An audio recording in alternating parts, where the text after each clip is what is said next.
ഒരു മുഴുതതിൽ മുതിര വിതച്ചേ അതിലൊരു പകുതിയും ഒരു കിളി തിന്നേ പോ.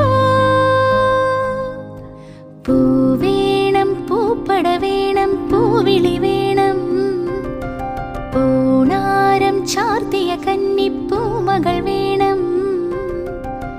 കുന്നത്തെ കാവിൽ നിന്നും തേവര് താഴെ എഴുന്നള്ളി